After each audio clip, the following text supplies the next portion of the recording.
साथियों नमस्कार, मैं सुनील कुमार। साथियों, जीएसटी का कारोबार से क्या रिलेशन है, उस कारोबार में जो ईंट भट्टे का कारोबार है, मैं आज उस पर बात करूंगा।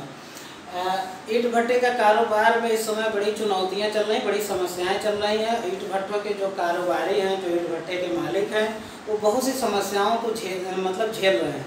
और वो समस्या क्यों आई, कैसे आई, उसी का हम थोड़ा सा विश्लेषण करेंगे।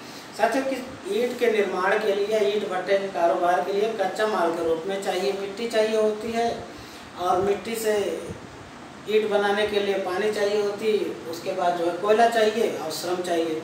श्रम में तो बहुत ज़्यादा बढ़ोतरी नहीं हुई है, लेकिन कोयले का दाम कोरोना के बाद से लगभग दोगुना हो गया है।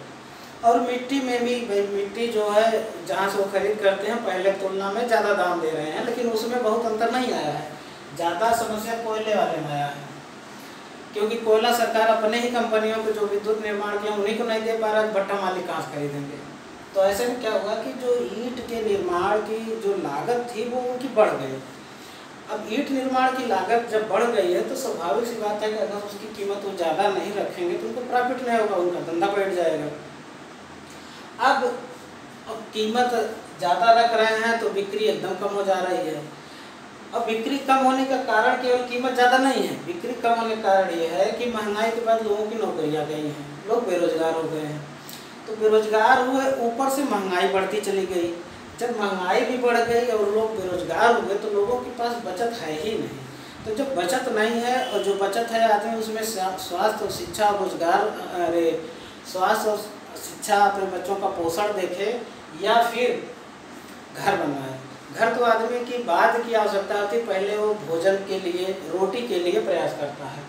अब आप देख रहे हैं कि समय, चाहे उत्तर प्रदेश हो या पूरे देश में देख लीजिए, जनता 5 किलो राशन की लाइन में खड़ी है, काम धंधा है नहीं, तो स्वाभाविक सी बात है उसके पास बचत नहीं है। जब बचत नहीं है तो खरीद भी नहीं कर रही है।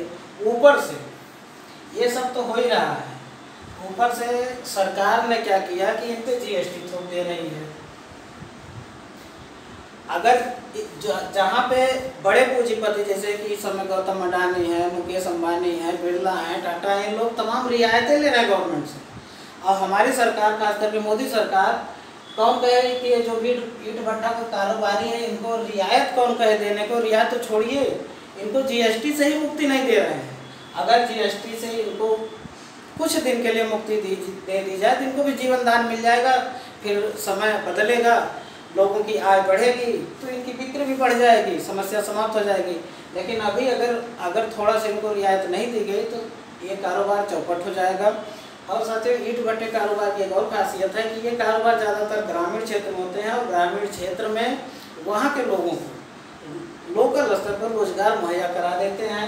अगर ये ऐसा संकट आया तो जो बेरोजगारी चल रही, खास करके दिहाड़ी बेरोजगारी, उसमें और ज़्यादा वृद्धि होगी, और उसका असर कहीं न कहीं हमारे जीडीपी पे और हमारे देश के विकास पे, सब पे दिखेगा। इसलिए हम सरकार से ही डिमांड करते हैं कि कुछ दिन के लिए ईंट भट्टा के कारोबारियों के ऊपर जीएसटी की मार को कम किया जाए, या कुछ दिन के लिए रियायत दे दी जाए।